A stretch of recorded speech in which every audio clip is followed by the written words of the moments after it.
Understanding how light or dark something is so essential to good drawing. The reason is that not only do you have to identify how light or dark something is in what you're seeing, but you need to be able to translate that accurately to your drawings.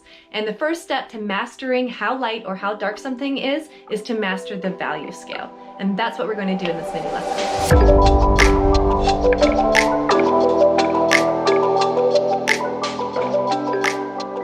Value is how light or dark a color is. For example, you can look at multiple reds and you will notice that some of those are lighter in value and some of those are darker in value. We would describe some as light red and some as dark red. Light and dark is one element of color. So how light or dark that color is going to affect your ability to match that color, to see the color, and to paint that color. We are going to make a 9-step value scale to start off our color theory exercises. Now we use a 9-step value scale for a few reasons. One is that it's a very standard value range that people in ateliers use. So if you get used to using a 9-step value scale, it'll be easy to communicate with other people, because if you say, oh, that's a value 7 or that's a value 2, other people will have an idea of what that means because it's a somewhat standardized system within the ateliers. Another reason to work with a 9-step value range we're going to talk about momentarily, and that is halfway between 1 and 9 is 5, halfway between 5 and 9 is 7, and halfway between 5 and 7 is 6. And they're very easily dividable ways to think about value. The first thing you want to do is draw 9 boxes on your paper. Now I've just taped up some computer paper here. I have a black colored pencil. If you don't have a black colored pencil, a regular pencil is just fine. So what I'm going to do is create a scale with 9 boxes.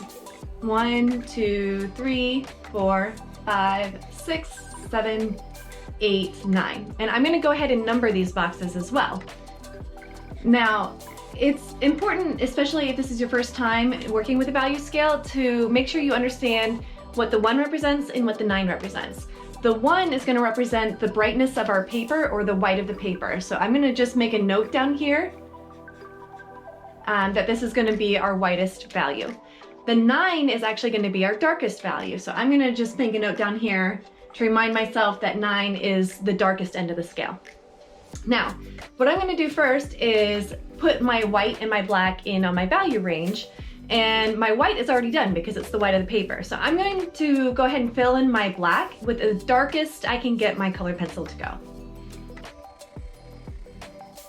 And it's really important that you layer in the value here.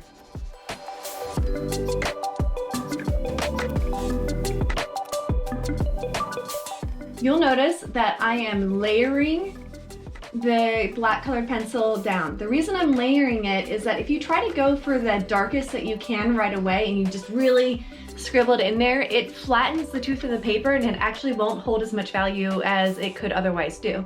So by layering it, it prevents the paper from losing its texture, which actually holds on to the value. Take a look at this super zoomed in picture of what paper looks like when you're up really, really close to it. Do you see all of those ridges?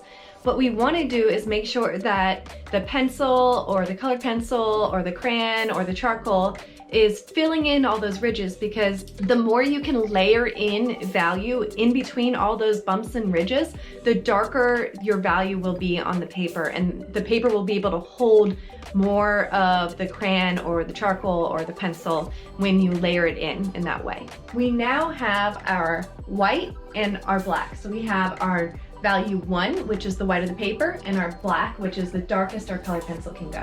One of the reasons we use a 9-step value scale is that halfway between 1 and 9 is 5.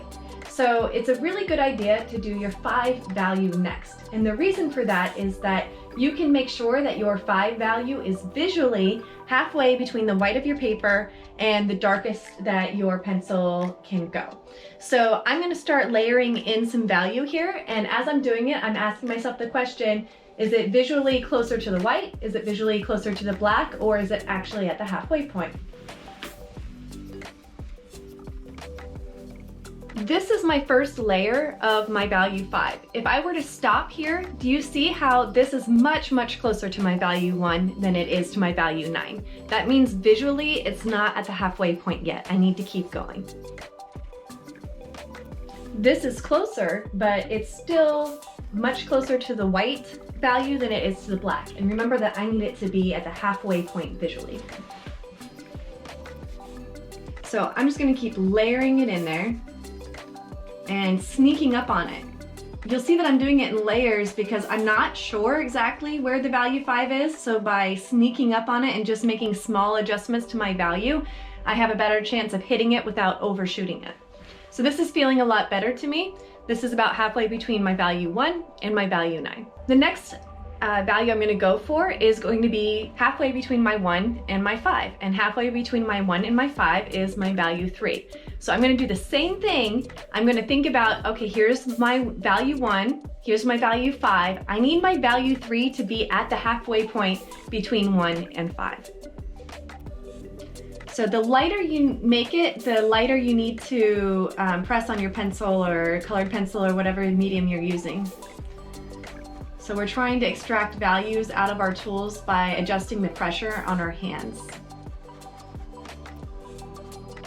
This is my first guess at what my value 3 is, but it's still a little closer to my white than it is to my value 5. So I'm just gonna make it a tiny bit darker, but it's important that I only go a little bit darker. I don't wanna accidentally go too dark.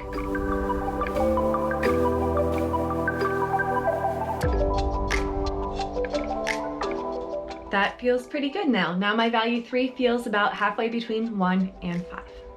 I'm going to keep working in this way, trying to find the halfway points between my halfway points. So between my 5 and my 9 is my 7.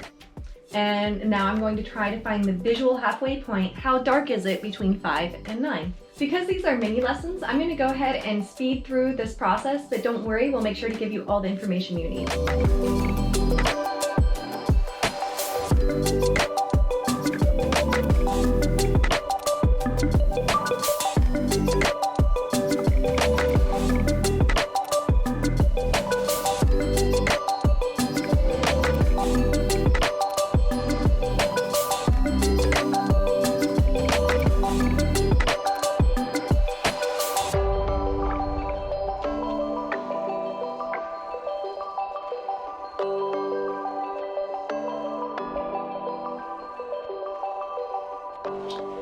You'll notice that occasionally I am kind of pushing my head back away from my paper to evaluate where I am in the process. So I'm working on the value 4 right now, and up close I felt like, okay, that's pretty good, but when I bring my eyes back from my paper, my 4 is almost exactly the same value as my 3 right now.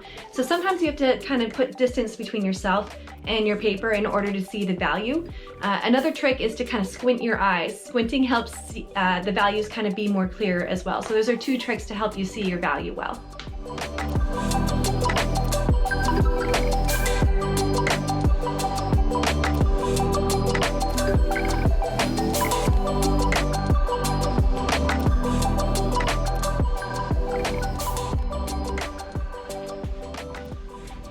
And this is our 9-step value scale. We have 1 as our value white, and 9 as our darkest value, our blackest value, and all the values in between.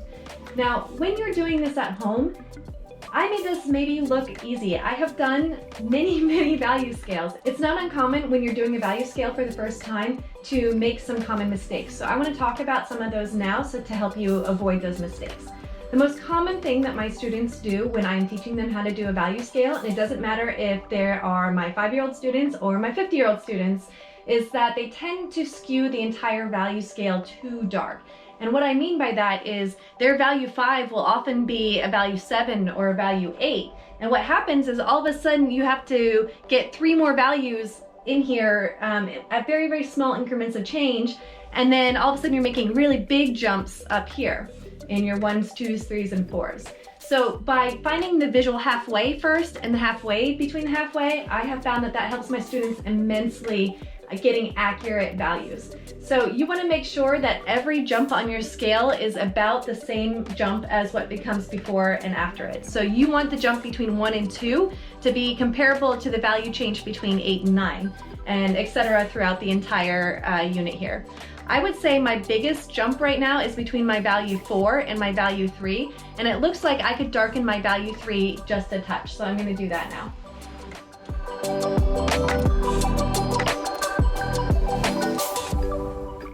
Now, changing my value 3 just now was not a very big change. It was a very light layering in there, but it makes a big difference. And it's important to remember that value scales are a lesson in nuance, and it will take practice and control of your material to get a clean, evenly stepped value scale.